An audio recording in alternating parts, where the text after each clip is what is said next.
As I step into your restaurant this evening, with the warm lights reflecting off polished wood and the quiet hum of anticipation filling the room, I can't help but notice how confidently the space speaks even before a single dish arrives at the table, and I'm curious to know whether this atmosphere mirrors the philosophy behind your cooking.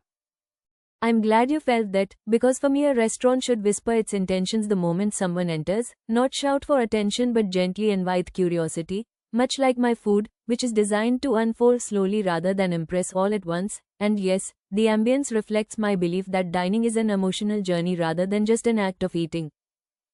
That's an interesting perspective, especially in a time when many chefs seem obsessed with dramatic presentation and instant impact. So I wonder, as a young chef who has already earned a reputation for thoughtful cuisine, what first pulled you into the kitchen and made you choose this path rather than something more predictable?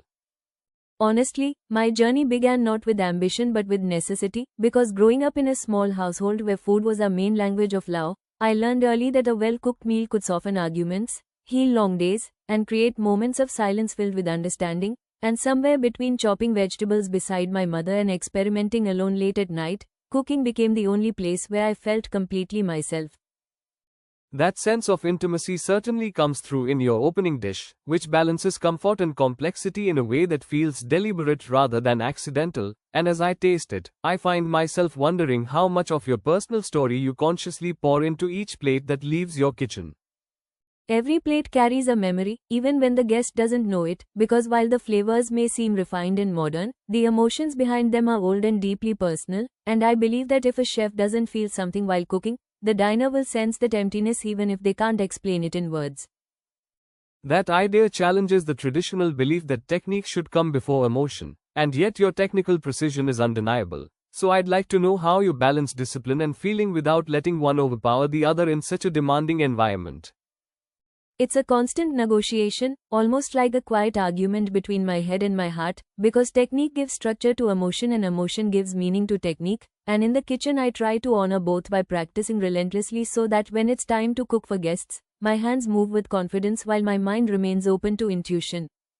Watching your team work, I notice a calm focus rather than the chaos often romanticized in professional kitchens, which makes me curious about your leadership style and how you create an environment where creativity can exist without sacrificing consistency. I believe fear has no place in a kitchen that wants to grow, because while pressure is unavoidable, intimidation only stifles curiosity, so I lead by listening, by allowing mistakes to become lessons instead of punishments, and by reminding my team that perfection is a direction, not a destination.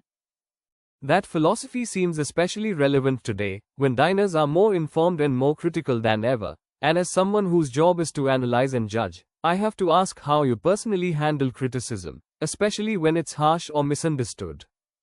Criticism is uncomfortable, but it's also honest, and while praise feels warm and validating, it's criticism that sharpens you if you let it. So I've learned to sit with it, separate ego from intention, and ask myself whether there's truth hidden beneath the words, even when they sting. That's a mature outlook, particularly in an industry where chefs are often portrayed as defensive or fragile artists. And as I move on to your main course, I'm struck by how the flavors evolve gradually, almost inviting reflection rather than demanding attention. That's intentional, because I want diners to slow down, to pause between bites and notice how their thoughts change as the dish unfolds, since food, like conversation, becomes meaningful when it creates space for thought rather than rushing toward a conclusion. It's refreshing to hear a chef speak about food as dialogue rather than performance, and it makes me wonder how you view the future of dining, especially as trends shift so quickly and sustainability becomes more than just a buzzword. The future of dining, in my opinion, lies in responsibility paired with sincerity, because cooking should respect ingredients, farmers, and traditions without becoming preachy or exclusive, and I believe the next generation of chefs must learn to cook not only with creativity but with conscience. That sense of responsibility is evident in your ingredient choices, which feel local yet thoughtfully curated. And as someone who has eaten in countless restaurants across cities and cultures, I find your approach quietly confident rather than loud or performative. Confidence, for me, doesn't come from awards or recognition but from consistency, because if a guest returns and feels cared for every single time, then I know I'm doing something right, even if the world outside the restaurant never notices. As dessert arrives, delicate yet comforting, I realize that your cooking leaves behind a lingering emotion rather than a single dominant memory, and that's rare in a world obsessed with extremes. That means more to me than any review, because if someone leaves with a feeling they can't quite name but don't want to forget, then my food has done its job. I came here prepared to analyze, critique, and compare, but I find myself leaving with admiration not just for your food, but for the clarity with which you understand why you cook, and that, in my experience, is what separates a good chef from a truly meaningful one. Thank you, because conversations like this remind me why I chose this path, and they reassure me that as long as I cook with honesty and care, the right people will understand, even if they don't all agree. Sometimes when I think about the future of English learning, I feel amazed and slightly overwhelmed at the same time, because earlier people depended completely on teachers, books, and classrooms, but now artificial intelligence is changing everything so quickly that learning a language feels more personal, flexible, and accessible than ever before. I completely agree with you, because AI has slowly transformed English learning from a rigid system into a smart, adaptive experience where learners can practice speaking, listening, reading, and writing anytime they want, without the fear of being judged or making mistakes in front of others. That fear part is very important, because many learners understand English well but hesitate to speak due to lack of confidence, and AI-powered tools, like speaking assistants and chatbots, allow them to practice freely, repeat sentences, and improve pronunciation without feeling embarrassed. Exactly, and what excites me the most is how AI understands individual learning styles, because some people learn better through conversation, some through stories, and others through repetition, and AI systems can adjust lessons according to the learner's speed, mistakes, and strengths. Yes, and this personalization makes language acquisition more natural, because instead of memorizing grammar rules blindly, learners are exposed to real-life conversations, practical vocabulary, and meaningful contexts, which helps the brain acquire language the way children naturally learn their first language. That's a great point, because traditional learning often focuses too much on exams and rules, while AI focuses more on usage and communication, helping learners think in English rather than translating from their native language all the time. I also feel that pronunciation and accent training will improve drastically in the future, because AI can analyze speech patterns, identify small pronunciation errors, and give instant feedback, something that even human teachers sometimes struggle to do for every student. True, and with advancements in speech recognition and voice synthesis, learners can listen to different accents, like British, American, or even global English accents, and choose which one they want to practice, making English learning more inclusive and realistic. Another exciting aspect is how AI removes geographical barriers, because students from small towns or villages, who may not have access to quality English teachers, can now learn from AI-powered platforms that provide high-quality instruction at a very low cost or sometimes even for free.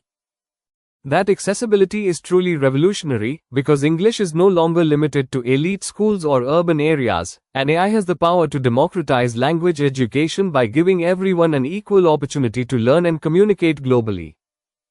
At the same time, I think AI will also support teachers rather than replace them, because teachers can use AI to track student progress, identify weak areas, and focus more on motivation, creativity, and emotional support, which machines cannot fully provide.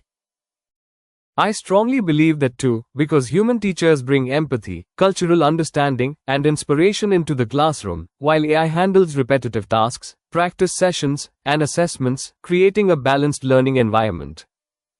Speaking of culture, AI can also help learners understand cultural contexts behind English expressions, idioms, and phrases, which is very important for real communication, because language is not just about words but also about emotions, tone, and social meaning. Yes, and future AI systems might simulate real-life scenarios, like job interviews, travel conversations, or workplace meetings, allowing learners to practice English in safe virtual environments before using it in the real world. That kind of immersive learning sounds fascinating, because when learners feel emotionally connected to situations, they remember words and expressions more deeply, making language acquisition faster and more effective. Another thing I admire is how AI encourages continuous learning, because instead of fixed courses, learners receive daily practice, reminders, and feedback, which helps them build habits and stay consistent over a long period of time. Consistency is truly the key, because learning English is not about quick results but about gradual improvement, and AI makes this journey smoother by breaking lessons into small, manageable steps that don't feel overwhelming. However, we should also be careful, because relying completely on AI without real human interaction may limit emotional communication skills. So learners should balance AI practice with real conversations whenever possible. I agree, because language is ultimately about connecting with people, sharing ideas, and expressing feelings, and while AI is an amazing tool, it should act as a bridge, not a replacement, for human communication. Looking ahead, I imagine a future where AI-powered devices can translate thoughts into spoken English instantly, but at the same time, people will still value learning English deeply to express their personality, creativity, and identity. That future sounds exciting and hopeful, because English learning will no longer feel like a burden or fear, but rather a journey of self-growth, confidence, and global connection, supported by intelligent technology. In the end, I think the future of English learning lies in harmony between humans and AI, where technology enhances our abilities, removes limitations, and empowers learners to speak English fluently, confidently, and naturally. Yes, and if learners use AI wisely, with curiosity, patience, and practice, English will become not just a subject to study, but a living skill that opens doors to opportunities, friendships, and understanding across the world.